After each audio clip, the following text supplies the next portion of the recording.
And Eddie Colgan, Eddie Colgan, he's the man that put me on the map. He was the one that, after this experience in 2011, he changed the whole mindset. He changed the whole experience for me. He simplified everything as far as training, as far as dieting goes.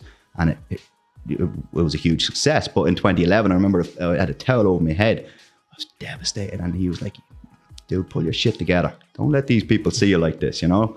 Eddie was always all about tough love, you know. Yeah. And that year I was competing. I was one of the old gym rats going around the gym with the stringer vest, and I thought, oh yeah, look at me and all.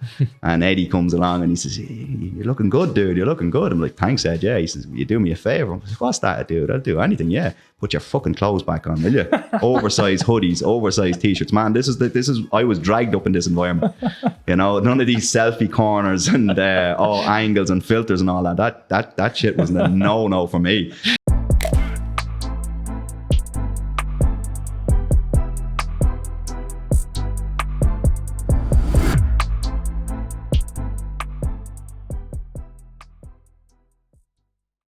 Hey Daire, how are you doing, man? Yeah, pal.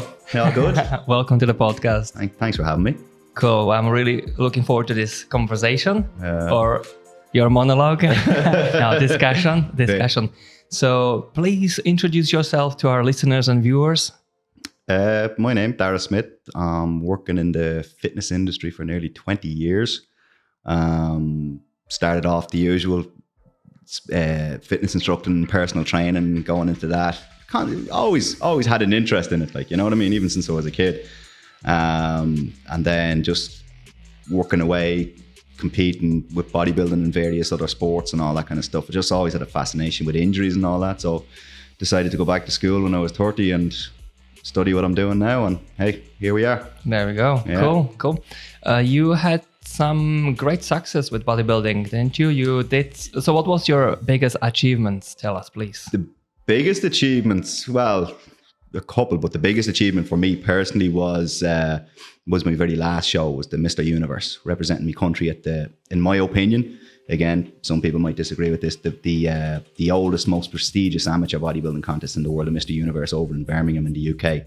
Qualifying for that and stepping on that stage was something, when I first started out, it was just, that was never on the table for me. I was just, again, when I started out in the sport, you'd be happy with your trophy, if you get top 3 or top 6 and all that kind of stuff. But then when we started scaling the heights and winning championships, that was when we kind of really believed that, oh, hang on a minute, are we onto something here, you know? And yeah, great 10, 11 years doing it. So it doesn't happen overnight, right? Oh, no. Trying to build muscle, not a chance. That's one thing that really kind of, I won't say irks me. I kind of snigger and laugh in the background when somebody comes along to me and says, "Oh yeah, I want to gain some muscle, but I don't want to get too big." I was like, "Jeez, seriously, you don't want to get too big?" Oh really? That's like me. Jeez, if I wanted to take up golf, do you know what I'll do? I'll ring up Tiger Woods there and I'll ask him for a couple of tips. Hey Tiger, yeah, listen, just looking for a couple of points there on me swing. Now I don't want to be as good as you now, but you know, it just doesn't make sense. Exactly. You know, it takes a lot of time, a lot of effort, a lot of consistency, a lot of sacrifice. So what sacrifice are we talking about? Everything. As far as like a hobby goes. Explain it. Like a personal life, partnerships, relationships. Again, social life, all that kind of stuff. In my experience, to do what I did, and let me be very clear when I say this, I don't regret anything that I've done ever in my life. I've always went through life with the attitude of being able to look back on something and say, why did I do something instead of why didn't I do something? Because if I say, why did I do something? I have a sense of fulfillment, you know, whether it was right or whether it was wrong at the time. I've done something and I've learned from it. Whereas you'll always have that question mark then if you turn around and say, well, I wonder why didn't I do that? You'll never know how it felt, whether it worked out or whether it didn't work out. So take a swing. But as far as competing goes in the physique sports, especially as far as open bodybuilding goes, sacrifice, social life, relationships, you're all in or nothing. If you want to be successful, this nonsense of, oh yeah, you can still have balance and do this and do that. All the top bodybuilders in the country and in the world, if you're going to do it, you're going to do it right. And you have to say, there's going to be times along the line where people will come to you with options. Oh, will we do this and will we do that? And you have to say, no, I have to get an early night. I'm going to train in the morning. I have to go and I have cook me food, I have to get ready for the next 3 days, because it's an amateur sport, so you still have to work full time, or whether you're studying. So you kind of have to juggle, make everything kind of work. So trim the fat and say, right, I can't do this, I can't do that. You know, that's what it comes down to. It's all down to the individual, what they want from it. This whole thing, oh, I want to do a show, or I want to compete on stage, and like, oh yeah, I'm happy with, I didn't place today, but I'm happy with how I looked. How could you be happy with that? You didn't win. Second place is the first loser. Jesus, second place, man. One of the shows I did when you were coming in the hall there now. I've seen some trophies here. Yeah, there's a few trophies around, but the trophy outside, it was the third place trophy. So even when you have success, you can still fall, you can still fail, but it's about how you cope with that then. What are you going to do? Don't blame everybody else. Accountability is a big thing in that sport, in that industry. And the amount of people that compete, and then they'll turn and say, oh, well, my online coach didn't do this, or my coach didn't do that, and they didn't tell me this, or the judges fucked me, or whatever. No, you did it yourself, right? And whether you win or you don't win, you learn. And you say, right, if you didn't win or you didn't place well, that didn't work for me. So what am I going to do now to change, to make it right again? And that's what it comes down to. And that only comes from the individual who's getting on the stage. You can have good people around you, support network, a second set of eyes. Like, I always had great people around me, and that's why, again, I can attribute to my success back in the day, that they genuinely wanted the best for me. But you got to have accountability for your own actions. Make no mistake about that. You stand on your own 2 feet, and if you can walk off a stage, which most people can't, in my opinion, again, and say, "Jeez, I gave that everything." Most people don't. Oh, I could have done this and I could have done that, and maybe I've done this and maybe I've done that. Jesus, why didn't you? You know, it's nobody else's fault. It's yours. It's down to you. So what are you going to do about it? How are you going to make it right? You know, sometimes you got to try things 100 times and it worked the 101st time. No pressure at all. No, man. Pressure. The only exactly. pressure to excel, to be the best, you have to sacrifice. You have to put a lot of mental, emotional, and physical resources. Tunnel vision. I missed friends' stag parties. I missed weddings. I missed my granny's funeral. Well, I wasn't a bad person, but it was my choice that this is what I wanted to do. And I did what I thought was right at the time to be successful. And that was it. Nobody put a gun to my head and made me do it. This whole getting up in the morning, struggling for energy when you're dieting and all that, nobody making you do it. You do it. You're doing it because you want to do it. And then, like, people coming along, oh, I didn't place today, I'm very happy, blah, blah, blah. How can you be happy if you don't win? You know? I didn't always have that outlook in life, but trust me, when you're competing and you start winning, that becomes a drug then. When your name is last called out then, and you're top of that mountain, no better feeling. Yeah. So what was your biggest lows and biggest highs in the sport? In the sport of bodybuilding, boom, boom, boom, boom, boom, boom. Biggest low would have been 2011. I was competing in 2011. What's that? 10 years ago now. And it's kind of it's a funny way, because without this experience, I wouldn't have achieved what I've achieved. So what it was? It was not placing anywhere. I was disgusted. I was absolutely disgusted with myself. So what happened there? Lack preparations? Or? No, it was nothing like that. It was my own complacency. You know, this whole, I know my body better than anybody else. I wasn't at that stage then. I hadn't won anything. What happened? I got complacent. I just thought my shit didn't stink. I thought, well, I could get away with doing this, and I can eat this because I'm flattening out, or do this and do that. You were not 100% at it? No, nowhere near it. And I remember being backstage in the Helix after that show. And Eddie Colgan, he's the man that put me on the map. He was the one that, after this experience in 2011, he changed the whole mindset. He changed the whole experience for me. He simplified everything as far as training, as far as dieting goes. And it was a huge success. But in 2011, I remember I had a towel over my head. I was devastated. And he was like, dude, pull your shit together. Don't let these people see you like this, you know? Eddie was always all about tough love, you know. Yeah. Even and that year I was competing. Real. I was one of the old gym rats going around the gym with the stringer vest, and I thought, oh yeah, look at me and all. And Eddie comes along and he says, "You're looking good, dude. You're looking good." I'm like, "Thanks, Ed." Yeah. He says, "You do me a favor." I'm like, "What's that, dude? I'll do anything." Yeah. Put your fucking clothes back on, will you? Oversized hoodies, oversized t-shirts. Man, this is. I was dragged up in this environment. You know, none of these selfie corners and all angles and filters and all that. That shit was a no for me. But yeah, no, it was it because we were at a crossroads then. Like we were getting top 6 and top 3 and missed our place in that time. And he was like, well, where do you want to go from here? I was like, well, what do you mean? He says, you have a decent little physique. The foundations are there, but it's all down to you now. What do you want to do? Do you keep going the way you're going? Do you walk away from it and say, I've had enough of this? Or you're going to make it fucking right? I was like, that sounds good to me. Yeah. So we we drifted off into the background then. We went underground, as I say. We went hard, heavy training, which is the only way to put muscle on. Needed to put a lot of muscle on, thicken up and all, you know. And then... That'll be my another question, but still want to... get you what was the biggest highs? Like, yeah, well, it was just when as far as the low goes, like that was the lowest point, and then this is coming on to the highest point. Then coming back 2 years later, there was like doing the novice category for NABA, Mr. Ireland in the Olympia Theatre. There was like 18 lads in the class, and I was the very first athlete in the very first call out, and that's the only call out I got. That's how I knew I was on. You know, people coming up to me after prejudging, and I was always always had the train of thought, until that trophy's in your hand, you just don't know. Yeah. But when I had people coming up to me after prejudging going, oh, Jesus, you know, and then other people coming up, you're not your man with the blue hair 2 years ago, you were a bleeding disgrace. And I'm like, yeah, that's me. And they're like, you had blue hair? What did you? Yeah, dude, I had this thing where I was young and I was stupid. I used to match my hair color with my posing trunk. So one year it was red, one year it was blue and all that. But if you didn't have a physique to back it up, you just looked like a clown. And that's the way it was.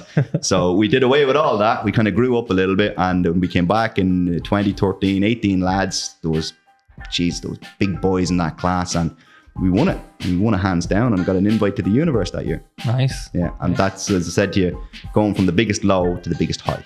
That's good. Yeah. I think that's also when you appreciate the contrast, like going from a very cold shower or plunge pool into a nice hot sauna or steam room and all that. It's the contrast of how it makes you feel, you know. But what I would say to anybody out there is you learn nothing from being on top. What did I learn from winning? Absolutely nothing. What did I learn from losing? Everything. That's cool. Yeah. That's very philosophical here. Yeah, you learn from your mistakes. You got to take a swing. And as I said, on the low points, every time I thought about cheating on my diet or skipping a training session or doing something that I thought might have been a shortcut, I just kind of cast my mind back to how I felt in 2011. And I said, I never wanted to feel like that. You traumatized yourself first to be able to recall that just in the right time. That's my mantra now. And that was the fuel. The fear of disgrace. Of failure, absolutely. Absolutely. And that was in me. And that's what drove me. I wanted to be the best. You know? And then we could talk about that thick muscles. How you do that? Thick, dense muscle. Thick, dense, heavy, very muscles. Simple. Very simple. Overload the muscle. How? Well, 8-time Mr. Olympia, Ronnie Coleman, he once said it, and everyone's heard this. Everybody wants to be a bodybuilder, but nobody wants to lift no heavy ass weight. You got to move some timber. So when Eddie came on board and he simplified everything, we kind of went back to it like a powerlifting approach. So really, really heavy muscle. So what that did, that enabled us to do that for 3 months. And then when we stripped back and we went more towards progressive overload and more volume kind of training, we were able to lift a whole lot more weight for more reps. And all of a sudden these muscles started growing, you know? So if you get strong, you will be able to lift heavy weight for more reps. Feed the muscle. You gotta eat. I don't care what anyone says. If you don't eat, you ain't gonna grow. It's like I said this to you the other day. Fancy car out there, you have a quarter of a tank of diesel in it. You're not gonna get the corking back on a quarter of a tank of diesel. So what you put out needs to be less than what comes in. So you need to be in it like surplus of calories to grow. And that's the way it goes. And then it's the opposite for when it comes to when you're dieting down. What you put out needs to be more than what comes in, and then that trims you down. It's very, very simple. It really is. There is no magic wand. There is no magic formula, algorithms out there or anything. It's very, very simple, but it just comes from the desire of the individual to want to do it. Nobody wants to suffer anymore. That's why you see some physiques these days and people are like, it's just not the same. Yeah. It's not the same. Nobody wants to put themselves through that. And that's Do you think that's people what comes down. getting a little bit too soft these days? Yeah. Really? Big time. Look at all these fitness centers. Teenagers watching the, Teenagers, man. Jeez. like when we were growing up, like we had Terminator, we had Rambo, we had Rocky. They're your role models. We Now had you've got Love Island and bleeding Jersey Shore. Every second word coming out of a person's mouth is bro. It's like, not your fucking. I have a brother upstairs. He doesn't call me bro. Jesus. No, stop. So yeah, I think for me as well, we had quite an interest into bodybuilding with my brother, even though we were never aspiring to be bodybuilders. We were watching Muscle and Fitness magazine. Yeah. I'm talking about when I was 12, I got my first dumbbells. There was no internet. I got internet only when I was like 17, 18, I think. Yeah. So, like... It wasn't what it is now. You had the old wall charts stuck up on the wall. I remember I used to rob. I had to get the magazine. Yeah, used to take my brother's old weight sets that he used to be in. He bought in Argus years ago when I was 15, and I used to move them into my room, and I put them on the dumbbells in the bar. And like, honestly, I didn't have a fucking clue what I was doing, but it felt great. Yes. It felt really, really good. And I didn't aspire to be a bodybuilder. I just wanted to have decent shape and muscles. Like even my first experience of seeing muscle was the movie Commando. I remember the opening scene. I was a kid, the best, and he's walking through with a bleeding chainsaw on a tree, and I just seen these arms. The quad rocket launcher. That was something. You know what I mean? That's what influenced me. That was my influence back in the day. You know what I mean? Nowadays, these bleeding reality TV stars with pearly white teeth and trimmed beards and comb overs and skinny jeans. Oh, dude. Now, in fairness, I've fallen into that trap quite recently. I really have. I'm going to be honest with you. You better have a good cast for that. Yeah. Well, as I said, I have a decent set of Scotch pegs on me now, so it doesn't look as bad on me, Some guys out there now I see with skinny jeans, I see better legs on the snooker table. It's just, whoa. But I've fallen into that trap recently, so we won't throw too much shade at them. Yeah. And just jumping a little bit out of the bodybuilding into your physio job. So, so what was your first sort of experimenting with physio work? When you got the interest? Well, as far as like when I was leaving school, when I done my leaving cert, I applied for a physiotherapy course in Trinity College, but the points were through the roof, and obviously I didn't get those points. So I always wanted, and I was always fascinated by something along those lines, So that's, again, I took the scenic route and done personal training, sport and leisure management and all that. But I've always had injuries, and I used to go to different lads to get me injured, rotator cuffs, knees, hips, you name it. I tore my pec before 2013. We've seen it in your pictures there. Yeah, you can see it on the side chest, a big line going across it. I was benching, and I just felt a pop and a ding. So what do you think happened to your chest there? What was the just crazy heavy weight? It was a heavy weight. It was I had like 170 or 180 on the bench. Is it all? Pounds, right? I was weighing in pounds? In pounds. Oh yeah. Kilograms? It was 170 kilos. Yeah, that's what it was. You deserve that injury. And, thanks a million, dude. Yeah. I can feel the love. You feel the love. Hard love. You really, really feel sorry for me, don't you? Hence why you laugh. 170, is that all? 170, dude. Yeah. So I remember on the third rep, I put it down. One of the lads up in the gym was spotting me, and I just felt like a pop and a ting. And next thing, just felt it kind of shoot across like that. Was it painful? No, not at the start. It wasn't. Only when I moved when I done things like that, it was sore. But when it happened, no, dude, it just felt like a pop. So I thought, all right, just a little strain or a little pull or something like that. And then I looked down, and then it started bruising up, and then there was a line there, and I was like, might be in trouble here. Yeah. So why is it so complicated with injuries? With sort of, I can sort of refer to my own aches and pains, my clients' aches and pains, and it seems like everybody has something. Like even now, I have my upper back, neck very stiff. How is it? Why is it so complicated? Like we think like the pain is there, so we should work there. So it's like, is this antagonist muscle groups? Well, you see, that's the thing when as far as my field comes in, my expertise. Just because you feel pain in a certain part of the body, that's where you feel the pain, but that doesn't necessarily mean that's where the issue is. So like people come, let's say they have a rotator cuff injury. They come along and they say, oh, I'm getting pain at the front of my shoulder and it's coming down into my bicep.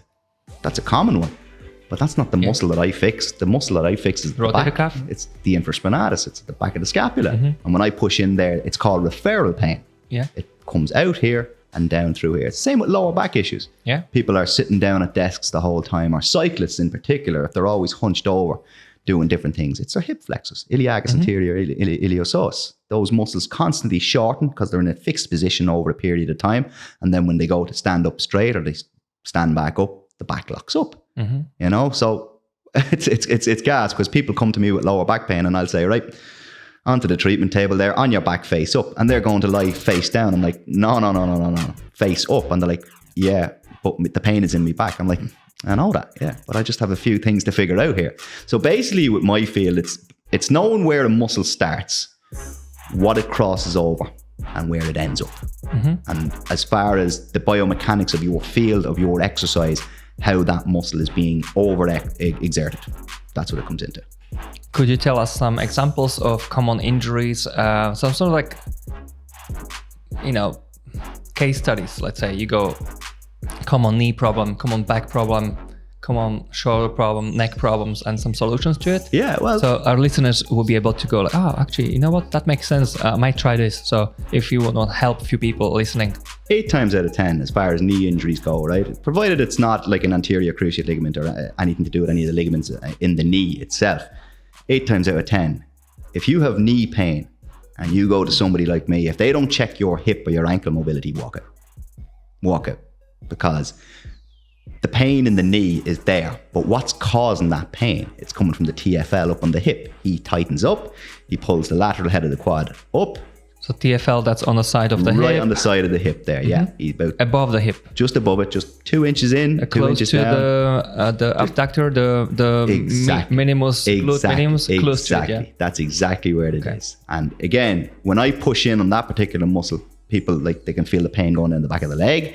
It can go into the knee, it can go into the ankle, anything like that. As far as the neck, a big thing, especially with, let's say, office workers or people that are at a desk the whole time. Slightly tilted head down. Oh, the head is always down. So they'll be always at a desk and their shoulders are always... scrolling their phones all the time in the bad posture. Straight away what you're just doing there now. When you're there, you're looking down, your shoulder is tending to come forward. So there's pec minor, 3 heads of the pec minor. It's just up here. It's responsible for shoulder protraction and shoulder retraction.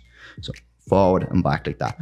Over a period of time, when you're stuck in a certain position, that shoulder will tend to round and these lads will shorten. So internal rotation as well? Exactly. Comes forward and down and therefore overstretches all these bad boys back here. And that's it. Even you're trying to rectify the situation right now. I'm trying to save some money. Well. I'm trying to save some money. I better stop talking now. I'm going to do myself out of business. End of. It was nice talk. Next.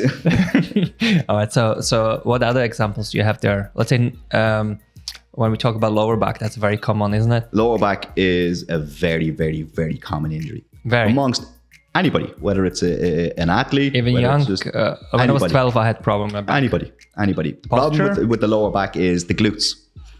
The glutes tend to switch off. So most people, unless you really have, when you're training your glutes, for example, let's say you're squatting, you're leg pressing, or you're doing your kickbacks and all that kind of stuff, your hip thrusts, you really have to have what we call a mind-muscle connection. It goes back to simplifying your training methods.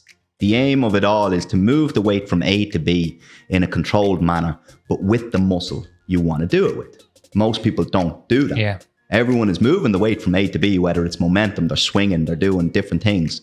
They do it whatever. Exactly. They're moving the weight from A to B, but they're not controlling it and moving it with the muscle that they want to move it with. So the glutes tend to switch off an awful lot of the time. So which muscles take over? Hamstring and back? Hamstrings, and then the lower back, the QLs, the hip hikers. Yeah, that's exactly it. And then once the glutes switch off, there you go. I'm out of here. I'm not coming back.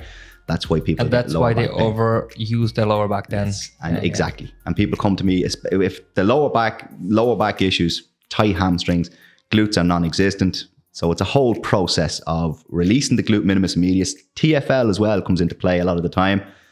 The piriformis, do you ever hear sciatic? Yeah. The piriformis muscle That goes as well. across the glutes. Exactly. Yeah. The piriformis muscle, the sciatic will either go over him, through him, or under him. Okay. So if he switches off and he flicks up and he catches that nerve, that's when you get the pain radiating down the back of the leg and go into the knee. If it's a severe case, it can go all the way down into the ankle.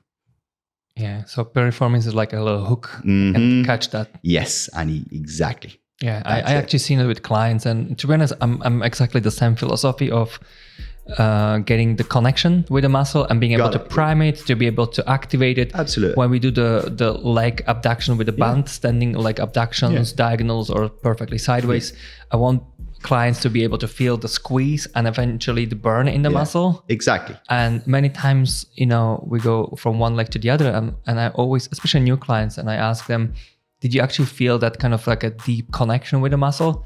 And when I give them this question, they go like, actually, let me try again. Actually, I don't really feel it, but you know what? I feel it better on this side. So we can say, let's say left glute, it's really underactive. Exactly. So, and that's what I'm trying to point to. That's why we do these exercises. So That's your job as a personal trainer is to bring the weakness up to match the strength. Exactly. And I actually being able to help lots of people with knees. Yeah. But let's not talk about me. I really want to get most out of you. What will be the most important thing you learned from the work of physio? Most important thing.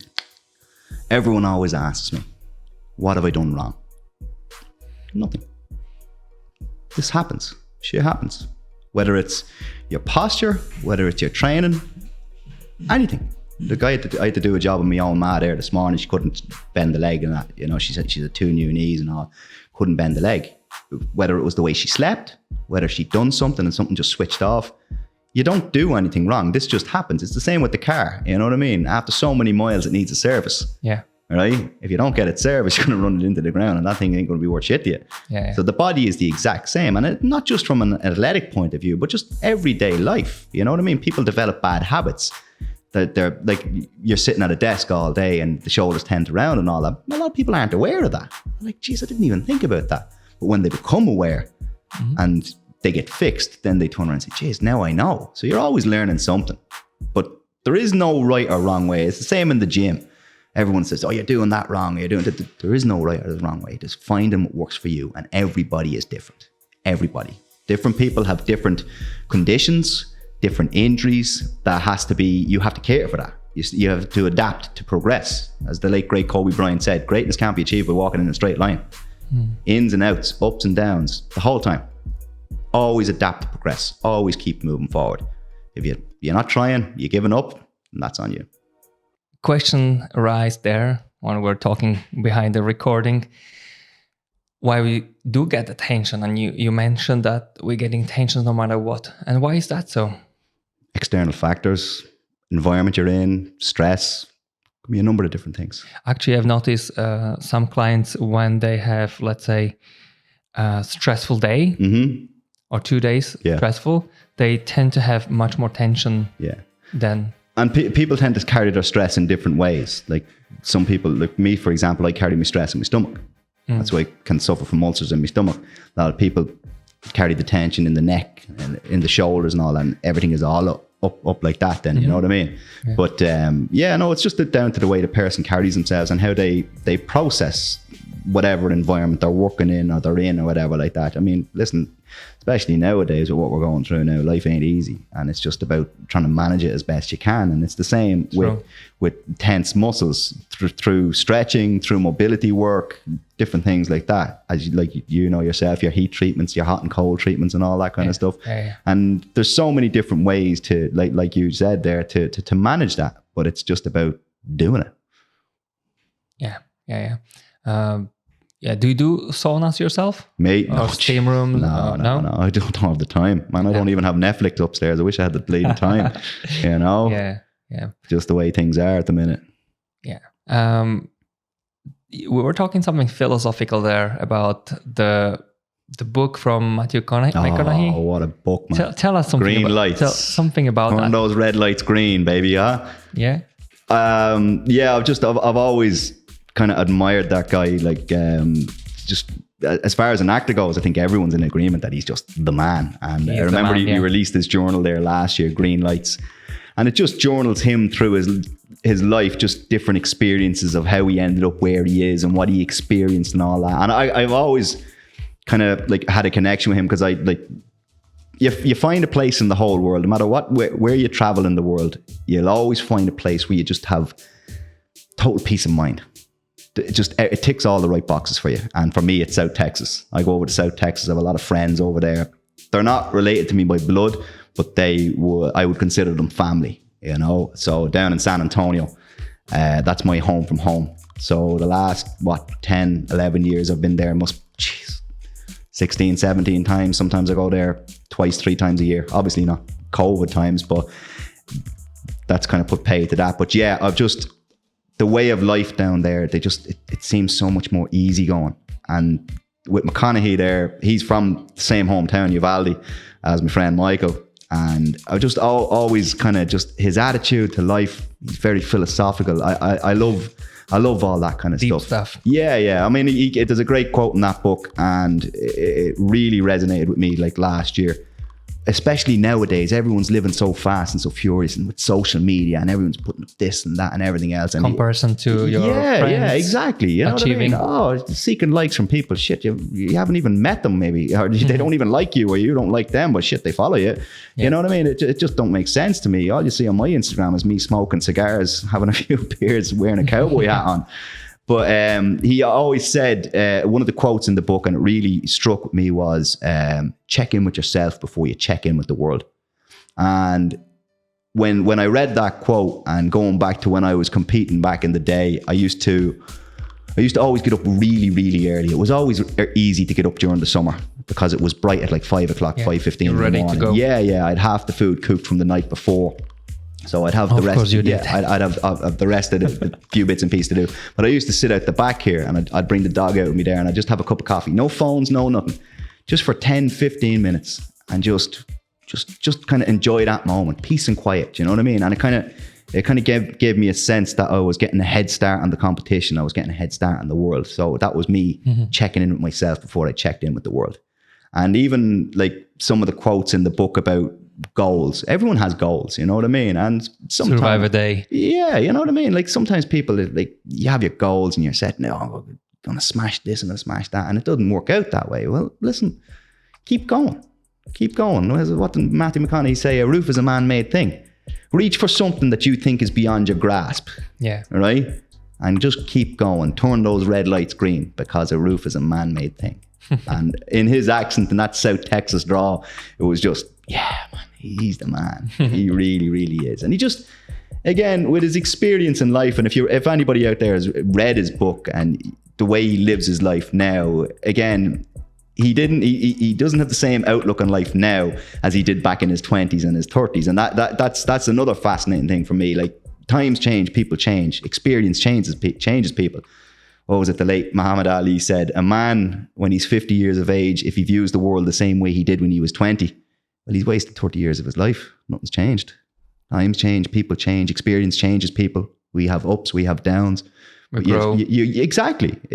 That's exactly it. If you don't grow and you don't study, you don't improve yourself. No, man, exactly. And that's all on the individual themselves. You know what I mean? None of this blaming everyone else. So the world is, listen. You set your own pace. Absolutely. You set your own pace. If you want to spend 2 years in a meditation, do it. Yeah, go to a cabin and just chill out, drink tea. And take a time out, man. Don't live your life according to what Bleeding Joe 90 is next door. Shit, he's the same age as me, and he's married to 3 kids, and he's got a mansion and all that. So fuck, I better get a move on. You he's know a high achiever, yeah? Yeah, well, he might. Do you know what? He could be, dude. But for all we know, he could be bleeding miserable. You know? Like, I know friends. He might be already hanging now. Yeah, man. Like when I first went into bodybuilding all those years ago, like, you going back to what we said about the sacrifice and what went into it. I know lots of me friends, well, they're not really friends now. Just listen, people come, people go in life. But they're all in long-term relationships, or they're all married and they're all settled down and all that. And that was their choice. That's what they wanted to do. You know what I mean? That was their goal, and they did it. Some of them are happy, some of them ain't so happy. But that's what they, like the lads who aren't happy, they thought that's what they needed to do, because that's what life was all about. The old following the parents. The 2.4 children, the white picket fence is the old American dream, as I say. I said, no, I just wanted to live my life the way I did it. Travel, like, just do it my way. And if it all came to an end tomorrow, I know, geez, hard good one. I've done it my way. I'm the same, to be honest. There's so much pressure from society to be certain way, following certain rules. You're a certain age, get a kid, you know, I'm running take out a of mortgage, time. Maybe I need to get do a house. this. And it's stressful. Very, very stressful. Especially if you just want to be a little selfish and have fun for yourself. Live life. Because you don't know when it's going to, like, we could get hit by a bus tomorrow. You know what I mean? Anything can happen. So airplane can fall on you. Yeah, man. Just do what makes you happy. As long as you're not causing anybody else outside of your circle any harm, or you're not being a dick about it, just do it. I think in a way we live in a special time, because we have so many different ways of making income. Absolutely. And so many opportunities out there now. And so I think even society is a little bit more open-minded. We don't have the Christian dogma anymore. We don't have a communist oppression. Like, I'm from Slovakia. We don't have communist so it's not, exactly. So oppression. So we are free, basically. Exactly. We're living in a free world. We are the most free generation as we remember so far. So why not to use it? Just go out and do it. If you have something in the back of your head that you want to try, that you want to do, as long as you're not going to kill yourself, just do it. Or somebody else. That's the other way of looking at it. Yeah, man, don't drive 200 kilometers an hour. Jeez, anybody doing that, man, to be peeling you off the road. Exactly. That's best of luck with that. If you want to do it to yourself, go ahead. But if you take some poor schmuck with you, that's not good. Exactly. Now we're gonna jump a little bit out of this philosophical topic into, actually we can still think about it as a philosophical topic, but it is about this heavier, stronger, bigger, even girls and guys trying to do this one max rep and deadlifting 180 kilos. Personally, I think it's obsession. I think they can injure themselves irreversibly. I think it's a little bit of obsession when every regular Joe is trying to deadlift 180 kilos. What do you think about it? Well, it kind of goes to along the point. The basics will always be the same. What was good in the 80s and the 90s is good now, but too many people are moving away from that.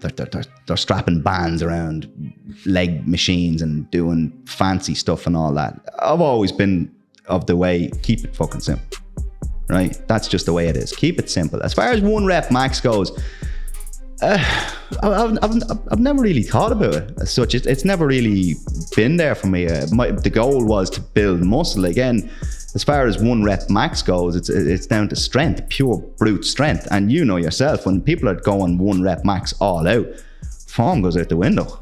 And that's when the injuries kick in. You know what I mean? You as a physio, so what do you think? What happens in the body when people try these really heavy weights? When they many times they don't even do if they don't even finish that one rep because they're going over the 100%. If they're not experienced, it comes from experience. You cannot have a beginner in there. Like let's say a gym, for example. It is a dangerous place. I mean, you get 60, 70 kilo dumbbells and you got young people or people that haven't got the experience of coming in throwing weights around. Shit, geez, if 50 kilo weight drops on your foot, what happens? Crack. Bad luck. So let's say you take 10 young people, girls, guys, whatever, it doesn't matter a damn. You take 10 20-year-olds and you just set them off into the gym. Go have it.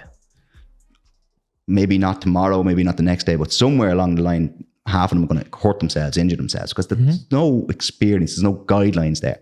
Now, half that number, take 5 20-year-olds and then put 5 maybe 30 or 35-year-olds that have 10, 15 years of experience lifting. Put that together, different ballgame.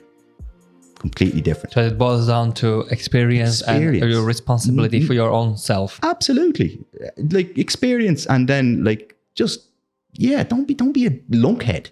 You know, too many people coming in throwing weights around. Again, going back to your one rep max question, I never really saw the point of it is only just pure strength. That's okay for, let's say, strongman or like powerlifting. The aim Isn't of that the goal is pure ego? Like kind of like I show on Instagram, look, yeah, he's just strong. I'm doing this. But then again, nowadays everyone's an expert on Instagram and Facebook. So when you do throw that video up there, you're gonna have people picking your form apart, going, "Oh, you're locking your knees out too quick, or you're not tilting your hips, and you're not pushing, you're not following through and doing this." Now everyone's a fucking expert now, you know. Yeah. So no, wouldn't be a huge fan. I'm a real advocate of form. Power is nothing without control. Power is nothing without control. Yeah. Remember that. Telling you, man, full of it. With power comes responsibility. You all should be taking notes. With power comes responsibility. I know you're just going cheesy, Otto. Just stop. Let's write a book. Yeah, me, Superman on weekends. Yeah, actually, I once seen on Instagram, I followed some channel, whatever it was, a page, and they were proud that they're a member. It was a gym, and their member did 100. It was a girl, I think it was like 100 kilo deadlift. Her form was absolutely terrible. She was absolutely rounded in her back. Yeah. And everybody was commenting like, well done, amazing, great. I was like, well, me as a personal trainer, I'm looking at the form and I think she's going to destroy her back. Yeah. But you know, young girl and her own gym was well done and promoting the video. So why didn't somebody in that gym who works in that gym address that?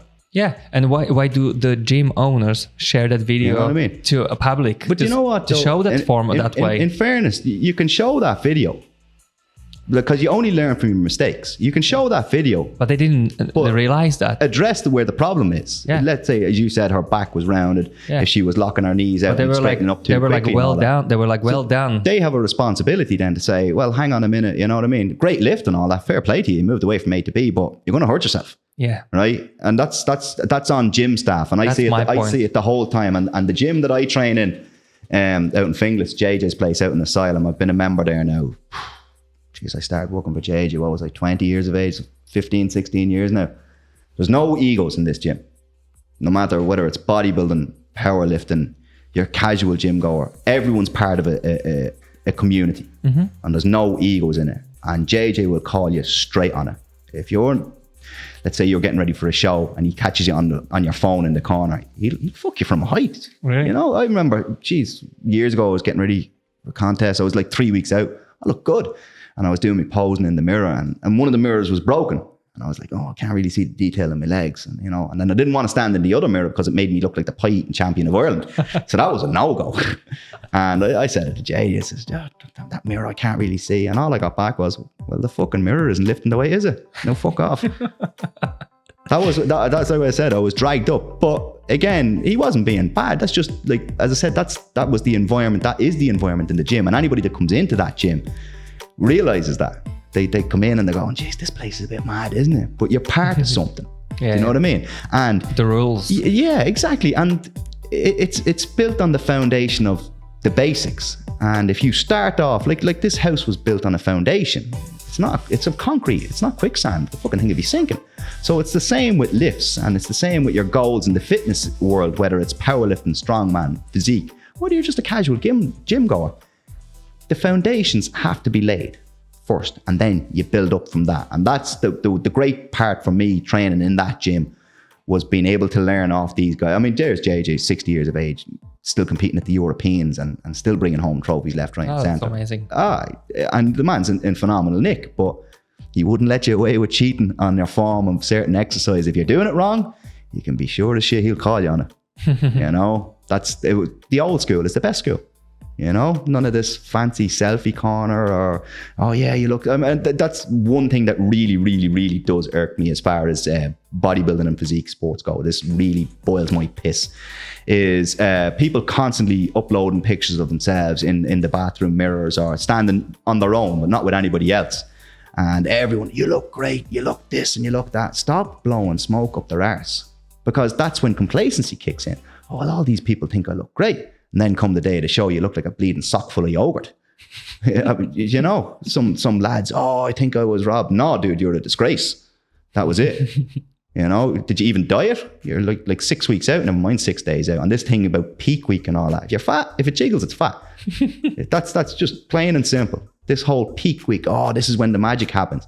If you're a fat mess, you'll still be a fat mess come the end of that week. Work fucking harder. That was always my thing. Draw out your plan, execute as best you can. If you're not ready 2-3 weeks out from a show, stop. You're not going to be ready. So then it prevents that's when the slippery slope kicks in. Then people start taking diuretics and, I can take this and I'll take that. And this is when the magic happens. Do you think people die from doing those dehydration? Well, diuretics is a real slippery slope now. As far as you're talking your Lasix, your Abductones and all that. Yeah. That's, you think of your car engine without oil. You try and start that car of yours there and there's no oil in it. What happens? Clunk. Engine's gone, car's useless. Same with the body.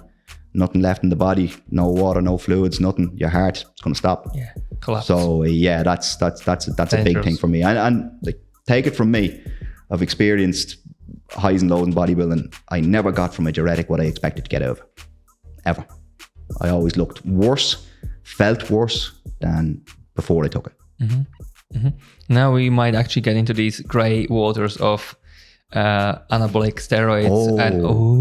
What's this now? So to be able to have that sort of a high level form, I think there's like high pressure from young guys to do anabolic steroids to actually achieve some form.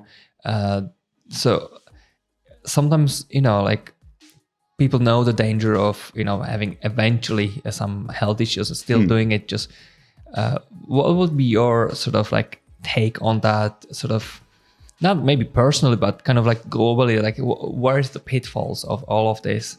Where do I start? Where do I start? Like anything you take in externally as far as that area goes, if you haven't done your homework, you don't know the source of what you get. Like most of the stuff out there now isn't even real. Like they're mixing it in bleeding knackers basement bathtubs down there, and they're throwing it in 10 ml vials and they're selling it to the biggest bleeding sham that they can find.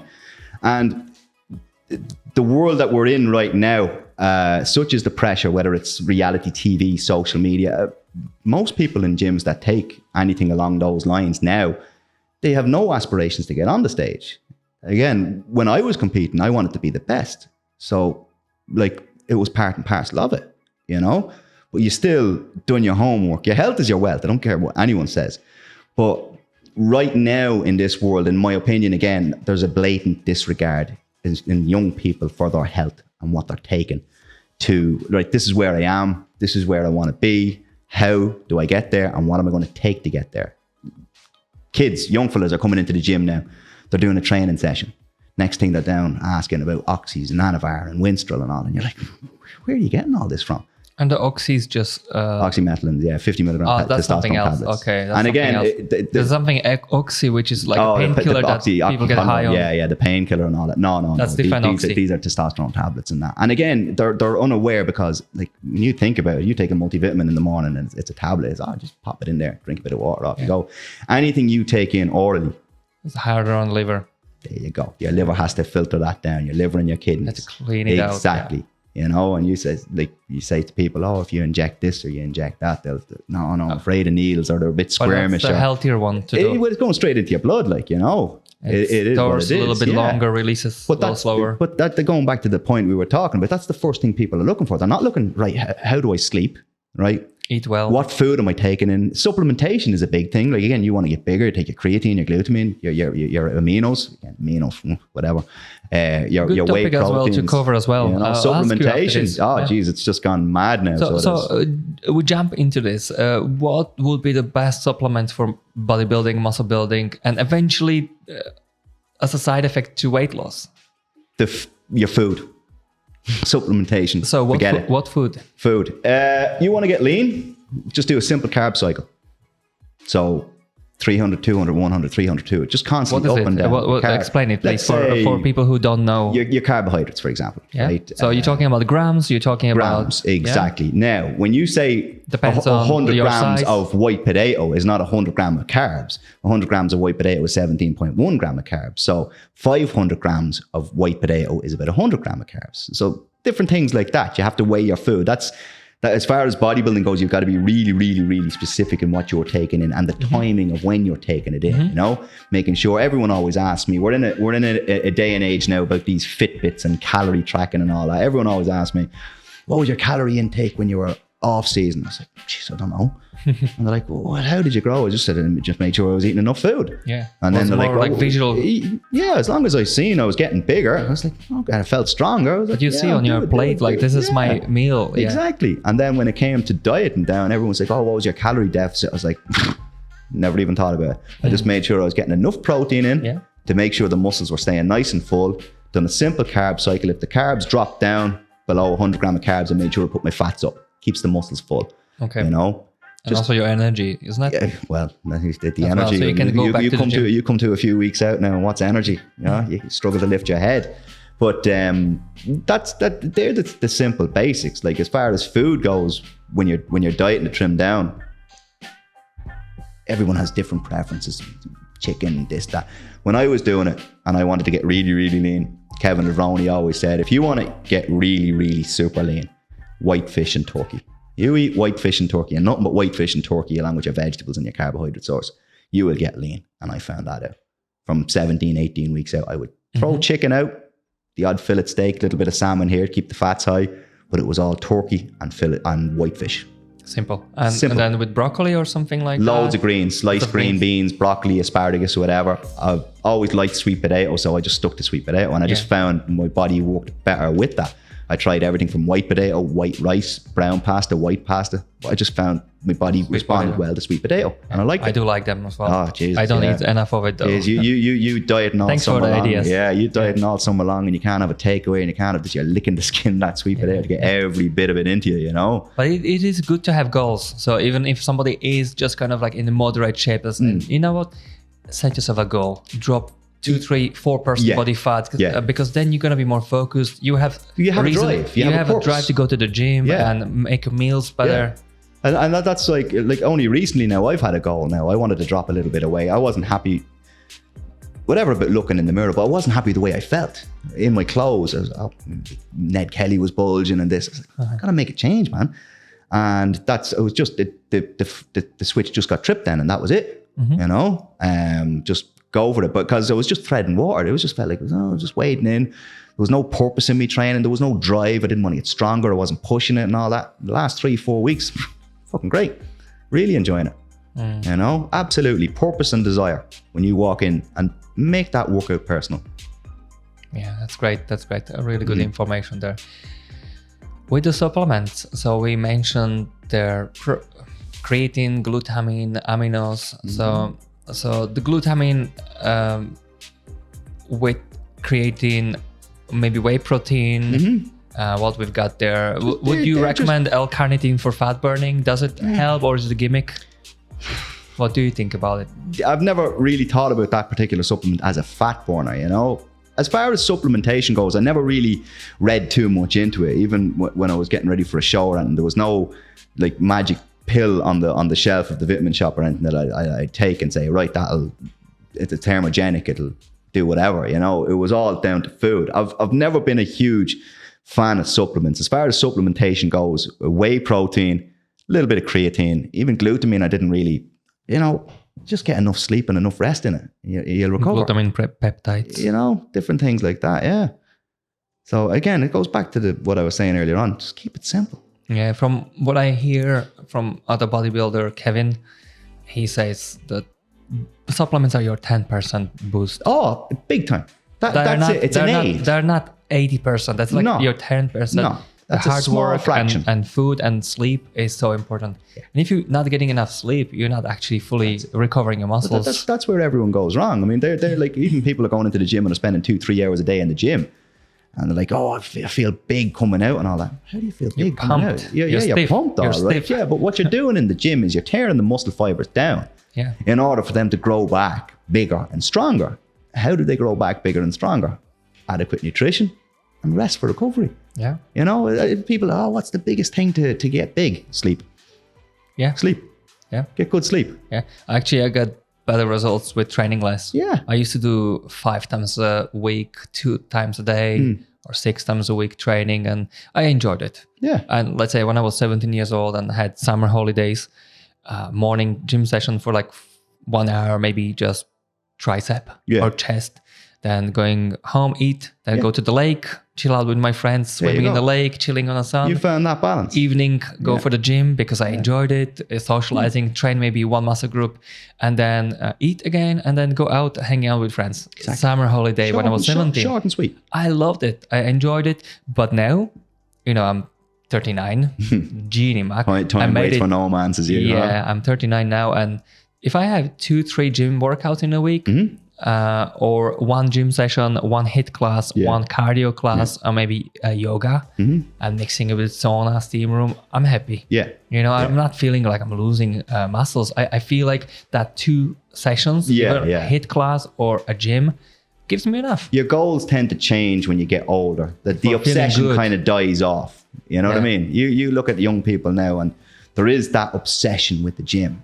It's just gym the whole time. And you're like, why don't you travel, or why don't you go and do this, and why don't you go and see friends and all that? You know what I mean? Go for a course. Yeah, invest in yourself. You know what I mean? Like, I'm not knocking it. Like, everyone thinks if I'm bitter towards bodybuilding anyway, I'm not. I love the sport of bodybuilding. It gave me great highs, it gave me great lows. I met some serious shitebags along the way, but I met some the best people in the world, people that I consider family now. That so that's what that world introduced me to. But people need the gym absolutely for their mental health, for the physical benefits of it, and the mental and socializing as well. And socializing then as well. You know what I mean? People. Yeah. But like, if you're doing a 3-hour workout, there's 3 hours your body's gone without taking any food in. No nutrition, no fuel. So 45 minutes to an hour, short and sweet. Trust the process. Exactly. Trust that what you've done is adequate, and what you're going to put it together with good nutrition, good rest, you're going to grow. But it's going to take time. It just doesn't happen overnight. Like, my success in 2013, I was training 10 years, 11 years before I won anything. But it was the consistency. 10 years before you won anything. Day in, day out. 10 years without winning anything. But nobody knew about it.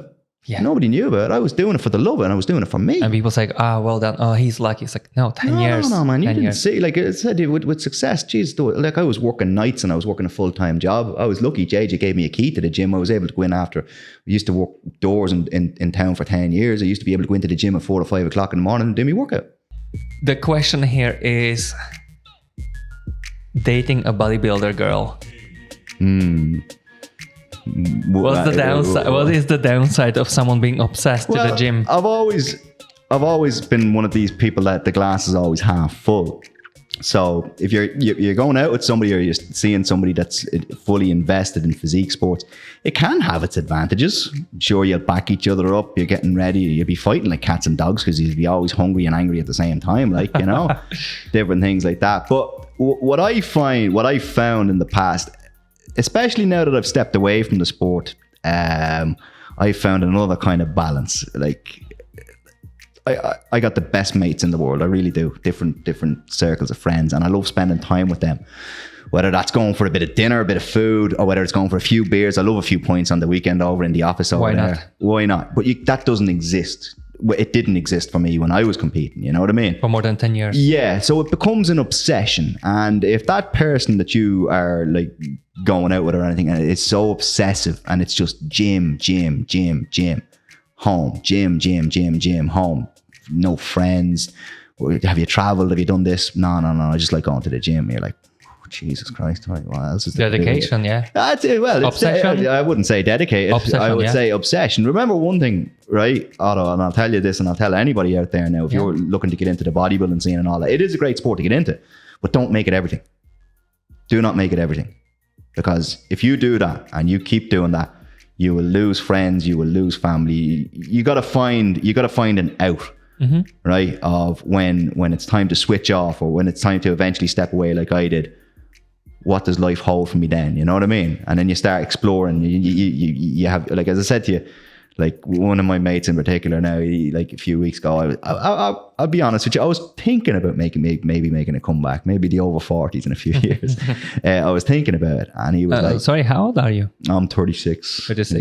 You're just a youngster. No, I don't know, the wrong side of young now. It doesn't feel it. But and I said it to him, and he's like, just don't do it, man. He says, you're a different person now the last 3-4 years than you were before. Somebody with a reasonable mind. Yeah, absolutely. As I said, why would you do it now? Why would you do it now? So what I would say about dating somebody in the bodybuilding world and all that, like if the both of you are into it, and you find that support network, and that person really supports you through thick and thin, it can have its advantages. But if you're not involved in the sport and you're looking to date somebody like that, it can become difficult, because it's just, there's no reasoning with these athletes. It's just bodybuilding or bust. It's just a gym and nothing else. You're like, oh, will we go for a bit of dinner next weekend? Can't. I've reached me calorie allowance for the day. Or no, I can't. I'm dieting and I have to be up early for it. Yeah. I remember one thing about amateur bodybuilding. You're not earning money from it. It's an expensive hobby. Yeah, man, you're doing it for a trophy. Now, the only thing I can say is that the likes of the great Tommy Staunton, probably the greatest bodybuilder in this country. Tommy's Mr. Universe and a world champion. Tommy makes a great living as like the best personal trainer in the country, down in Glens there, down in the gym in Newbridge. And like with all his experience and his knowledge and his know-how, he's got it all together now. And now he's giving it to his clients. And that's what I benefit from it. That's what I like. That's the kick I get out of all this now, as far as people with injuries or they're looking to better themselves in the gym. It's taking all the knowledge and the experience that I've gained off all these people over the years and what I've done and giving it to them, and them going, geez, that really works, you know. I feel great after that. That's what I love now, you know. Yeah, absolutely. So eventually, you know, from all the obsessive behavior that has to be there to sacrifice everything else, relationships, you know, leisure time, entertainment, just for that pure goal. But there are some benefits from being kind of focused in business, for example. Oh, absolutely. I wouldn't be where I am today with my clinics and all that now. The hunger, the desire to succeed, the dedication, like starting from nothing. That's what I'm talking about. That's absolutely, that is 100% down to bodybuilding and that hunger and that desire to just succeed. Like I said it to you before, if things haven't worked out 100 times, maybe it's going to take 101 times. Maybe it's going to take 102 times. Just keep going. What was it Bruce Lee said? I don't fear the man who practiced 1,000 kicks once. I fear the fucker who practiced one kick 1,000 times. Consistency. Over and over and over again. All the great athletes will tell you the same. Michael Jordan, what did he say? I failed over and over and over and over and over again. I just didn't stop trying. Thomas Edison as well with the bulb. There you go. What a man. We wouldn't have these fine things here now if it wasn't for him. LED lights now. Now look at the spin he's putting in it. But you get what I'm saying. No, absolutely. I have to stress, anybody listening to this, I'm not knocking the sport of bodybuilding. I have so much time for it. I judge for the PCA now in Ireland and all every year.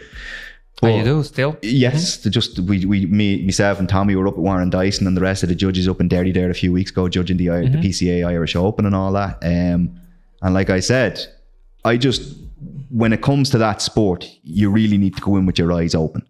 And I hear somebody coming along saying, I'm thinking about doing a show. Are you really?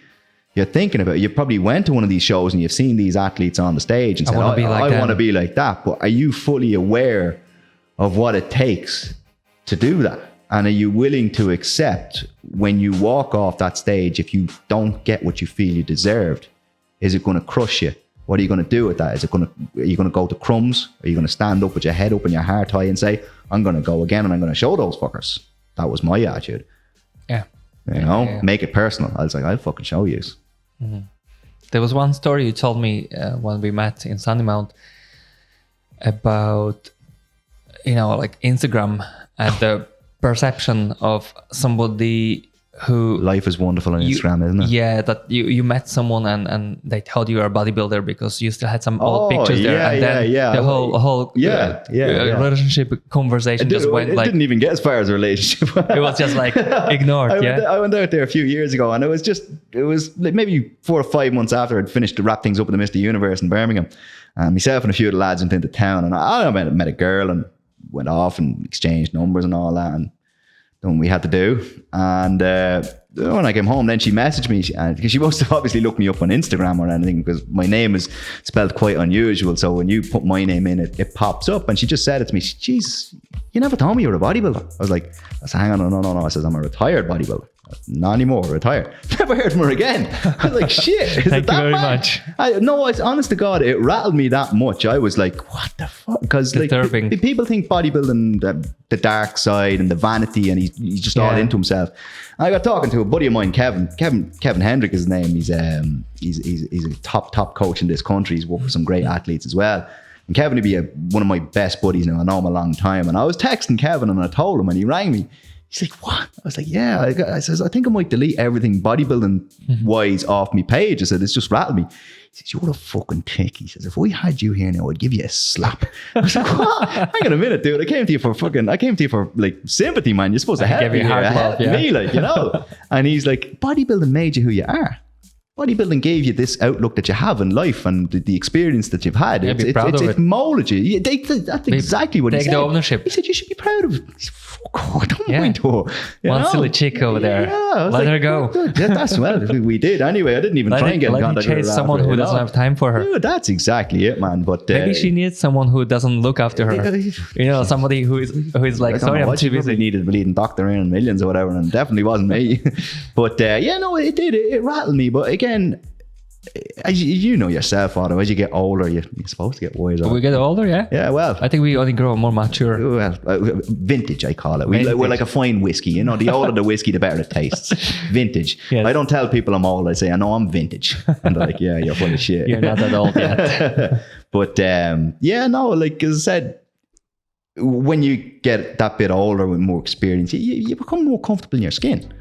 You know, and as far as like with Instagram and Facebook and social media, Jesus Christ, my opinion on it all, it's given all the assholes with all the self-confidence in the world a platform to air their stupid ideas. Yeah. And all the people that actually are fucking intelligent and clever and have a little bit less self-confidence aren't going in themselves. They're not the ones putting it out there. All these gobshites. I mean, Jesus Christ, the best one is a skinny fucking rake. He's 18 years of age and he's got a 4-pack. I mean, abs on a skinny dude is like tits on a fat board. It's just supposed to be the way it is. You know, it's like, you know, I do this and I do this. And I was like, yeah, you really do. I've seen a young fella in the gym there a few weeks going back to that bro conversation we were having. Every fucking second word out of his mouth was bro, and I'm taking tests and I'm doing this. And I felt like saying that, and then I just said it'd be lost on him because he was so stupid. He'd turn around and say to him, whoever you were getting your bleeding test off, go back to them because they fucking hoodwinked you. You're probably taking grapeseed oil because it ain't doing what it's supposed to be doing. I've seen more meat on a butcher's pencil than this young fella, God love him. Fuck. Sorry, I'm going on off on a bit of a rant, a bit of Roy Keane coming out there now. But that's just the way I feel about all this kind of stuff. You know what I mean? Okay. It's just, I said, I can't pretend to be what I'm not. It's just, listen, just let it fly. That's what it is. Just let it fly, baby. Just let it fly. But you know, I had a client before. She showed me on her phone, like, I want to look like this. And she's this very tall, polished girl. Mm-hmm. Big hips, wide hips, wide waistline. Looks kind of like flat, kind of. Not like doesn't have that kind of curve shape. And she shows me this picture of this girl with possibly fake boobs, extremely skinny waistline, and big hips. So she's kind of like a pear shape, but kind of like in the right places. And she's like, I want to look like this. Give me a program. I can do like this. Like, I don't think so. You can do what she can do because you have different body type. You have that wide waistline. You will never look like her. Well, here's the thing. That like, as far as social media and that goes, but what that girl, that Polish girl needs to realize is just try and be the best you. Exactly. You know what I mean? Like, you're not that person. Like, I never compared myself to any other bodybuilder. I never ever turned around and said, I want to look like that or I want to look like that. I had a vision in my head of what I wanted to bring to the stage and what I wanted to look like. But that's, again, that comes with strength, with character at the end of it all. And like that girl, so I don't believe in flaws in people. Her features were this. So she was, again, going back to what we talked about earlier, she's in this position here. She wants to get to this position here. Why is she here? And how and what is she going to do to get to here? It's all down to her. That's what it comes down to. And again, the pressure that social media, I mean, you look at kids nowadays, Jesus, with social media and with branding, they all want the latest iPhones, wasn't new bleeding iPhone 15. We're being quid, kind of brainwashed by marketing. Yeah. Like campaigns. as I said, like if anybody follows me on my Instagram, on my personal one, it's just taking the piss, telling jokes. As I said to you, holidays, me friends, smoking cigars, having a few points. It's just. So how to find you on social media? Well, the clinic page, if you DS Injury Clinic. Yeah. If you want more few weirdos talking on you. No. I always seem to attract them anyway. It doesn't matter. Like shit sticks. They're like, oh, he's a headbanger. I'll have him. Yeah. But social media, again, it can have its positives. Don't get me wrong, as far as building your business goes and your branding, connections and networking and all that. But Jesus, it doesn't come without its dark side. You know, sometimes you have to just have a little bit of fasting with it. You get 13, 14-year-old girls. I mean, that girl, however old she was, you get 13, 14-year-old girls looking at these people on Instagram saying that's what they want, that's what they want to look like. You're like, this is the problem we're creating. I mean, shit, you ask kids nowadays what they want to do when they leave school. They want to be bloggers. They want to be fucking reality TV YouTubers, stars. Yeah. And I just turn around and say, so you want to be a bum? Because that's all they are. Just shaking people down for free stuff. Oh, I've got 60,000 followers. I'll give you a good review if you give me that for free. Get the fuck out of here, will you? You know, that's the way that world is, in my opinion. You know, so, I'm not a huge fan. What's your job? I'm an influencer. An influencer. Yeah. Oh, you're a bum. Yeah. Well, that's it. And people are like, you can't say that. I just did. Sorry, that's my opinion. That's what you convince me. You convince me that you're not what I think you are. You break it down about what you do, and again, my opinion is, if you bring something to the table and it's worthwhile, okay, well then Jesus, I got that wrong. And listen, I'm forever getting things wrong. But no, not as far as that goes. No, don't think it. That's just stay away from me. Mm-hmm. Next question about modifying exercises. So let's say somebody... This is a big one now. Somebody has, let's say, minor injury and they want to work around certain area a little bit. So tell some stories on that. We kind of touched on this earlier on in the conversation, I think, about adaptation and progression. But so a gym is a place where nobody should feel vulnerable. Nobody should feel in awe or afraid. A gym is a place where people should feel empowered. The fact that they've made that first step, they've walked into that gym and they're willing to make a change to better themselves, they should be applauded and encouraged for it, right? And a big thing with people, that person over there is looking at me and they're looking at me. Nobody's looking at you. Nobody gives a shit about you, right? That's what I keep telling people. Nobody cares about you. Everybody is there for their self-love, really. You see them with their bleeding beat thingy-jigs that they have on going on. They're not even looking at you. They don't care. So it's about overcoming that obstacle. And then when it comes to injuries, like everyone has their features, you know, whether they've spinal injuries, neck injuries, hip issues, knee issues, the selection of the exercise and the way it's carried out can be modified to suit that individual person without it being wrong. Like I do it up in the gym there now, and I'm playing with degenerative disc syndrome in the thoracic spine. So the selection of exercises. So if he takes a wrong breath or he does something wrong, it can catch him in his ribs and all that. So the selection of exercises, but most importantly, the way we do the exercise. Mm-hmm. People could be walking by us going, Jesus, he's some bleeding trainer, and he's doing that all wrong or whatever. You don't know the ins and outs of it. You mind your own business. You water your own grass, feather your own nest. Exactly. We're working here. And this particular client said to me, the last time I had a conversation with him, he hasn't needed to take a painkiller in weeks. You know, and that was part and parcel of his life, is just taking painkillers anytime this issue spread. You know, so we worked on his nutrition, trimmed him down, and then got about figuring out what the issue is with his injuries and all that, and about adapting our programs to suit him. Everybody's different. So like me, for example, what works for me doesn't necessarily work for you. What works for you doesn't work for bleeding Joe 90 next door. What works for him doesn't work for Maggie up the road. Like, everybody's different. And this, as far as personal training goes, I mean, Jesus, nowadays everyone's a personal trainer, aren't they? All these personal trainers, but you need a piece of paper to go behind it. But the biggest attribute a personal trainer needs to establish with their client is trust. When you're taking clients on and that person genuinely believes you are the best person to get them from where they are right now to where they want to go, that's your goal. Sometimes you don't have to be the most hardcore personal trainer, but a patient guy with empathy, with communication skills. Put the arm around them. So you're doing great. You know what I mean? And encourage people from where they are and help them to get one step forward. Exactly. And you know yourself with some of your clients, people want it now. It doesn't happen like that. You also have to be a little bit of therapist to deal with their mental big time. impatience. You have to be like a comrade to them. Yeah. You have to be somebody that they can lean on. Trust. Exactly. It comes from trust and belief that you are the man or the woman. There we go. Yes. For the job. Yeah. That's what it comes down to. And like anybody that's going out into the personal training industry right now, you're only young, but you got to have experience. I don't care. Me and you are at this how long now? I might need 10 years, but I exercise whole life. Do you know what I mean? Always doing You're sports. always doing something. So you have that athletic background. So you understand the body. I was always competitive. I think my dad was always kind of encouraging that competitiveness. And I was the older of two children. So my brother is 1 year younger. Yeah.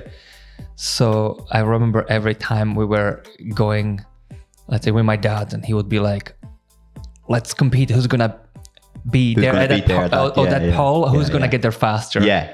And that's, so there was always that competitive edge. I always had to beat him. And I even remember when we played chess as kids, until I was age 10, I could beat my father regularly in chess games. At that age, I think that competitiveness was good for my kind of progress. Yeah. And all the hardships, you grew from it. All the hardships and all the competitiveness. I felt like that really gave me the personality I have now, and can relate to people and kind of challenge them, but also be patient with them and play with it a little bit. Yeah, exactly. Everybody's like a little project, really. That's exactly. And everybody's different. That's the thing. Again, group personal training is a big thing. I think you do a bit of that on the side. I do. Yeah, I like online training and all that kind of stuff. I can't do it. Just too old school. It's just all hands on, and I just prefer to focus on that one individual for that period of time. Yeah. And just have them walking out after that session going, geez, man, he's a bit of a headbanger. But I like him. He's good at what he does. That's the big thing for me. Yeah. You know what I mean? But experience, you will get it over time, right? But just don't give up. I mean, stick with it. That's a job. Stick with it. But remember, one thing I will say, and I see it a lot of time in the gyms with personal trainers these days, is charisma. Yeah. Where's your personality? Yeah. Don't be walking around there like you have a Gucci arse and you don't fart on the gym floor and all that you're thinking you're better than anybody else. I've seen it, I don't know how many times. And like I'd be with a client on the gym floor that has a condition, and the person next to me be using the machine over here. Nobody be correcting him or her. Gym manager going around with a bleeding clipboard and a fucking pen, thinking he's bleeding, a politician signing up, whatever. You know what I mean? Your job is to help people. Yeah. And he just fucking cruised on by. It doesn't matter. Like gym instructing, when I remember it back in the day, it was the best job in the world. It was, it kept you out of trouble. The management were always looking for you. Well, I'm with a client, you know what I mean? And the people that make the gyms, they will go to bat for you. Oh, he was helping me and he was doing this and doing that. And again, you're establishing that rapport, that belief with that client. So when they are struggling with something or they need something, you're the first person they're thinking of. Yeah. So get up off your ass, walk around the gym floor, start establishing connections with people. Life is all about networking and connections. Have a charisma. Jesus, have a bit of character about you. That's how I actually started to get more traction and getting actually connections. And I was always believing to give a little extra than most people give. Exactly. Give them extra education, give them extra attention. Exactly. Give them extra care, and give them something they will remember to come back to if they have trouble. Exactly. Give a lot of free stuff. So exactly. At some point, we have Doug coming Pause here. Boom, boom, boom. And you're ready for action. Yep. Here we go. Yeah, all good, comfortable. We're back. Yeah, round 4. Yeah, round 4. That's exactly it. Yeah. So we had a little break. The dog went in. Just having a sniff around. Hydration. Yeah. Hydration. She wasn't thirsty. She just wanted to have a look and see what was going on. I was like, where are these guys? Yeah. We're talking there about building the network as a trainer. Mm-hmm. So, like once you're on the gym floor and you are paid per hour to be on a shift, don't just hang around, hide don't away. Just sit at a bleeding desk, filling out cards. Talk to people and build connections. Absolutely. And eventually build your way out of the trap of working 9 to whatever job. Yeah, exactly. Like free yourself up by your But even some of these gyms, like some of the clientele and some of the members that are in these gyms are very, very important people. And like, if you create a lasting, you get work from work, right? And it's down to your attitude and your personality and your character. And like, if you are walking out on the gym floor and like, everyone's doing their workout and you just get talking to different people, you might be getting a client on board there that's a multimillionaire, or that's like, you know, or that has connections in another different country, or that is this, and you know, and like they could be at a meeting or whatever and talking about personal trainers. Oh, well, let me tell you about this personal trainer I'm at the meeting. And then they're like, oh, well, I need a personal trainer. So that's branching out. That's networking. Exactly. You know what I mean? So get the stick out of your arse, right? Get up off your backside and walk around and get to know people. Correct. You know, some gyms have floors out there, and you know this as well. Say hello to people. Say hello to people, man. Hey, how are you doing? You're doing okay. You know what I mean? Yeah. You need any help, or just over here, or you know, even how's being locked down for you? Absolutely. So find out what's going on with people, and again, breaking down barriers and getting to know people. That's what it's all about, and that's the best part about the job. Yeah. You know. Yeah. For me, it's quite a success. I feel good when I have someone that is just a new person in the gym. I like them. There's something interesting about them, and then I'm just asking them how they're doing, what they're looking for in the gym, exactly. And then eventually, you know, like, try this class, try that class. And next thing, they are best friends with all trainers. There you go. Next thing, they party with trainer, and the next thing, you know, they're the fittest they ever been. You've opened up a whole different world to that person.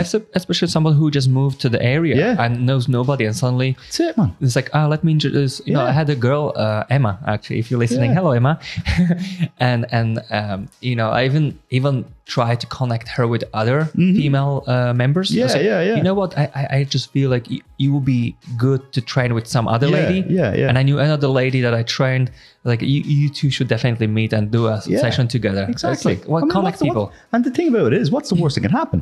It doesn't work out. Yeah. Okay, right. I didn't enjoy that, so I'll keep going and doing something different or whatever. You know what I mean? That's, best job in the world. But again, you got to do it. You got to be willing to do it. Most people aren't. That's what I see anyway from my experience. Yeah. So tell us something about your life philosophy. We know you're a little bit of old school. You don't like technology. You don't like technology too much. I'm not gone on technology. But you're a philosophical guy. You have principles. And if that is the case, what are your principles? Your 10 commandments? Oh, Jesus. 10? Don't kill your neighbor. I don't know. If you don't like them, just make sure they don't catch you. Everything comes from hard work, right? Get up that little bit earlier than your rivals or your competition or whatever. You know, if you work harder, then that's it. Like, as far as bodybuilding went, right? For example, I wasn't the most genetically gifted person in the world. There was always lads that could get more conditioned than me. There was always lads that could carry more muscle than me. But one thing I always said is no fucker was going to outwork me. Nobody. Which is also a talent. Hard work is something like a talent. Hard work outdoes talent. The talent doesn't want to work hard. Yep. You know, that's the big thing. Just treat everyone the same, no matter who they are. I've got. I like it. Yeah, man. I've got clients. I don't treat anybody any differently. I just love to buzz off people. You know? The president, treat them like your neighbor. Oh man, Jesus! Some of my clients, as I said, don't just someone because they have position. Just treat them like everybody else. Treat them like everybody else, and they will respect that. Yeah, you know what I mean. It doesn't matter how he's a superstar. So what? Yeah. You know what I mean? They're humans. They're human beings at the end of the day, and they will appreciate that little bit more. Like again, you just show respect. Be real with people. What was a Kid Rock always said? What did he say? If it looks good, you'll see it. If it sounds good, you'll hear it. But if it's real, you'll feel it. Ooh. There's a good one for you now. That's a good one. That's a good one. Let's write it down. Yeah, well, there you go. Let's put it on a t-shirt. There you go. You're after getting a good one there. But yeah, exactly. Just be yourself. Be real. Don't, like, I call them chameleons. They blend into the different backgrounds. You know what I mean? Like, if you're a liar, you'll eventually be caught out in a lie. You know what I mean? It's stressful to be a liar. Yeah, man. You're constantly looking over your shoulder to tell this person this. Or what am I pretending now? Okay. Yeah. Oh, shit, did I tell you this already and all that? No, but just be real, man. Not everyone's going to like you. And that's okay. It takes all sorts to make the world go round. So not everyone is going to like you. But just be you. Stay true to yourself. Just don't be a dick. Just don't be a dick. And like, I'm going to be honest with you. I didn't always have that outlook on life. There was times when I was a younger person. Oh, Jesus, I was a dick. In my early to mid 20s, man. Like, as I said to you, with different bodybuilding experience and different life experiences, man, I thought I was the dog's bollocks.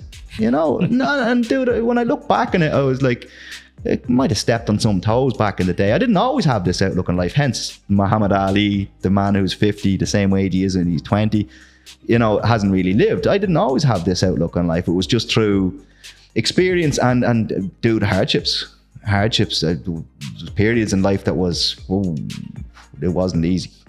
Yeah. Really, really wasn't. And that molded me. But the best thing about it, I have the best family and the best friends in the world. What more do you need? Like I said to you, my family and all are well. We've just had, in addition to the family, my niece over in Canada, the different circles of friends I have.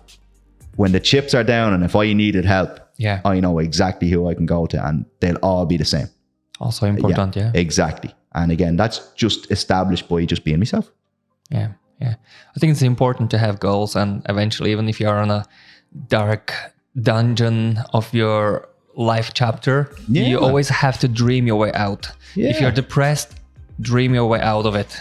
But dude, it comes back to... You're unhappy maybe because of something. You have a bad job, maybe. Your boss is asshole. Then make a change. Make a change. Yeah. You're the one in control. You know what I mean? Like, don't be a victim. Exactly. Be your own success story. If you're in, like, it could be a well-paid job. Oh, and that fear factor of leaving that job on a steady paycheck and all that. Do you want to be miserable for the next 30 years? Yeah. You know, no, just go out and do it. You know, if there's an opportunity out there, find it. Go and make it happen. Like, you know, it's down to yourself. Yeah. And don't let bad experiences in the past, let it be a reminder when you're moving forward in life, but don't let it dictate where you go and hold you back. As I said to you the other day, there's a reason why when you're driving that fancy car of yours out there, the windscreen is 6 feet wide and the rear view mirror is 6 inches wide. Unless you're a fucking idiot and you're driving in reverse. That's not the way you're going back there. Yes. Keep going forward. Like, yeah, I like that. That's what it comes down to. And as I said, it comes from experience. Like you learn a lot about yourself when the shit's hitting the fan. When I was working in a car park, you know, like I always being sort of like a daydreamer, you know, like I was in a school, I didn't like it, boring. Yeah, I don't like, you know, listening to history or maths. Sitting in an office. I don't care. I'm forced to be here. I'm forced to be here. I'm not here from my own conviction. I don't want to be here. I want to be somewhere else, doing whatever I want to do. And so I was always dreaming the next good thing, what I want to do. So I was always focused on, let's say, achieving my goals. I'm a very selfish person. But in the same way, I'm looking after myself. Yeah. Because I was like, what will make me happy? You know, like if I'm in an environment which I don't like and I already feel the tension, I'm like already dreaming my way out. Yeah. That's why for me, like watching videos, YouTube, and seeing different people's life stories and talking to people, I said, well, and this is also possible. So, you know, like sometimes expanding your horizon is really important. Absolutely. But what you say, I don't like that word selfish. You weren't selfish. Prioritizing my goals. Prioritizing my goals. That's okay. Self-preservation is okay. If somebody is selfish, that means their actions and their thoughts or whatever, it's affecting other people in a negative way. And a lot of people think, like what you said there, you were selfish. You weren't selfish, dude. You had a dream. You had an idea of what you wanted to do, and you made it happen. But nobody suffered in that. So it's like you doing your bodybuilding. Exactly, dude. And you sacrifice a lot. Everyone turns around and says, oh, it's a very selfish sport. No, I wouldn't say that. You know, like it's the same with the whole roid rage thing. There's no such thing as roid rage. With what? Roid rage. You never hear a steroid. Oh, he's angry because he's taking gear and he's doing this and he's doing that. I get it, yeah. No, man. He's a nut job and he's a more nut job now. Yeah, he's an arsehole. He's an even bigger one with a better physique. That's what it comes down to. Yeah. Right? And like, that's like, as far as it being a selfish sport goes, no. As far as bodybuilding goes, and the good bodybuilders, the great bodybuilders, they prioritize. Yeah. But their actions don't make other people suffer in any way. It's just directly affecting them. Do you know what I mean? So I don't like that word selfish. I like you pointing it out. Yeah, like you didn't affect anybody badly by doing what you were doing or thinking the way you were thinking. You had a goal. You wanted to do what you wanted to do, and I went and did that. Dude, you didn't hurt anybody in the process. You know what I mean? I hope not. There's me sticking up. I'm not responsible for other people's hurt feelings from from expectations that I'm gonna serve anyone. You know. So, but in the same way, you know, I think like personal strength comes from, you know, like realizing what's important as well, and then, you know, don't take shit from people. Talk back. Stand up for yourself. Don't let yourself being abused by other people. Absolutely not. Especially in the workplace. No. You know, somebody's trying to use you. Yeah. Call them on it. That's why I feel, again, I might repeat myself from previous podcasts, the martial arts, the gym training, I got also through the military training. You know, we were doing a little bit of rifle shooting as well.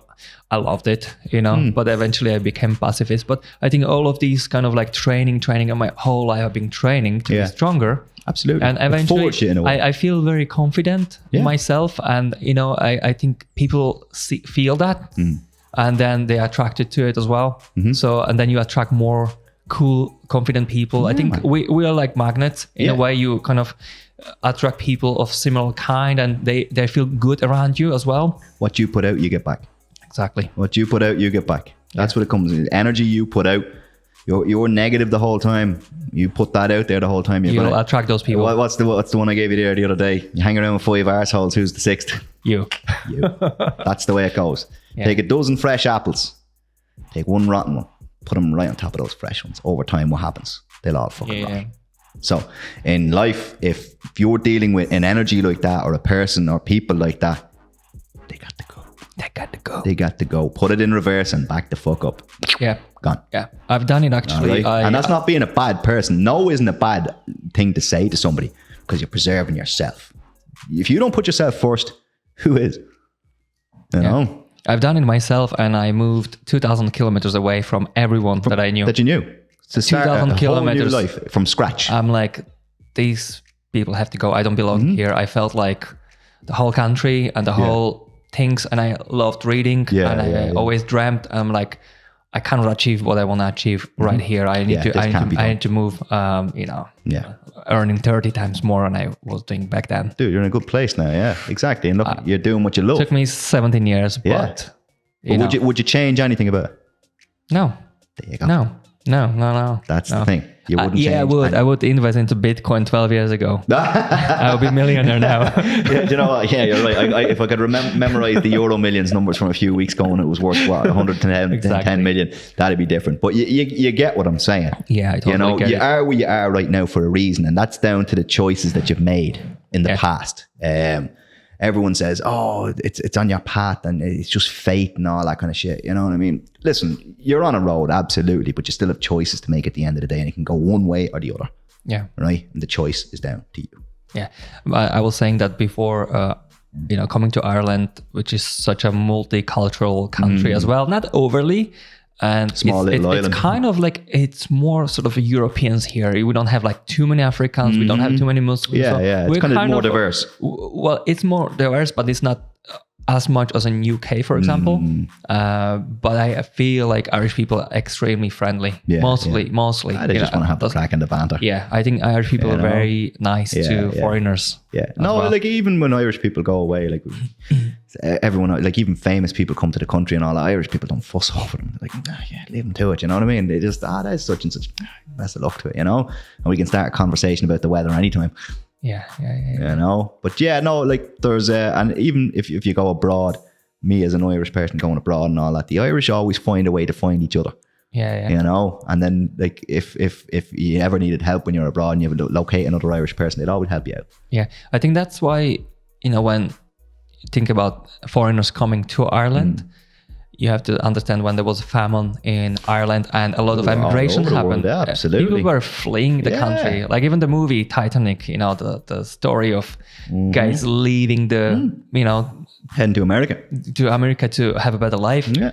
And eventually, you know, like you guys started from the bottom over there, built in New York, built the cities, you know, and now, you know, they're like in government and everywhere. It's work your way up. It's a big community. Yeah. And I think also from the fact that you guys had to leave, I think you have a big empathy for people who fleeing their countries to have a better life here. Yeah, well, like everyone deserves a chance. There's promise in everyone. You just have to see it. You know what I mean? Like, again, like anything in life, there's good people and bad people out there. Sometimes it seems like there's a whole lot more bad people out there than there is good, because they're the ones making the headlines. But there's promise, and there's a chance in everyone. You just have to see it. Yeah. You know what I mean? And if that person is coming to this country and they want to contribute to society and do what they do and like affect people in a positive way. Yeah. Not in a bad way. You guys got a lot of college educated people living like Poland, Slovakia, all these countries. You got really determined, hardworking people working on construction or all sorts of services who just want a good life for their family, and they being hard workers there. They just felt they're gonna get better life here. But that's a value that's instilled in people now. You know what I mean? A lot of the time these days, like I drove a bus for 10 years. Best job. Best job in the world, something. Man. Yeah. Jesus, that was a job. They're a bus driver. I was a bus driver, man. There's not a road in this country I haven't been up with a grass verge up the middle in a 50-seater coach of. Jesus, I used up 8 of my 9 lives, but it was the best job in the world, and a very well paid job. And I've often got people coming along to me and I don't know what to do when I leave school, or they're out of work, I don't know what to do and all. And I've always said it to them: try something. Go and get a bus driving license. I'm telling you, there's loads of work out there. This is 2 lads out in the yard. This is always looking for good drivers, you know. And then you get this attitude of, I wouldn't do that. I was like, what the fuck do you mean you wouldn't do that? It's a fucking job. Paying better than on the scratch. Yeah. Jesus Christ. Some people out there, man, they wouldn't fucking scratch themselves. They had chicken pox. They want money for nothing. Yeah. All right, Daire, I think we covered a lot of stuff. I think we should definitely, cut it now and maybe plan a part two at Anytime, some point. Pleasure talking to you. If anybody's listening and they have any grievances with anything that I've said, or they want to take it up with me, jeez, dude, just feel free to give me a shout. Yeah, so where can our listeners and viewers find you? I'm on Instagram and Facebook under Daire Smith, and then I have my clinic page, Daire Smith Sports and Neuromuscular Clinic. And you spell Daire with Daire, exactly. the Irish version. And then on Instagram, you're Smith with I. With an I, yeah. On Instagram, you'll find the clinic page, DS Injury Clinic, or I think I have a fairly wide open page. I have all sorts of nutballs following me anyway on just as Daire, Daire.smith.52. Thank you very much. No problem, dude. Chat to you soon, my friend. Pleasure. You too. God bless. Take care.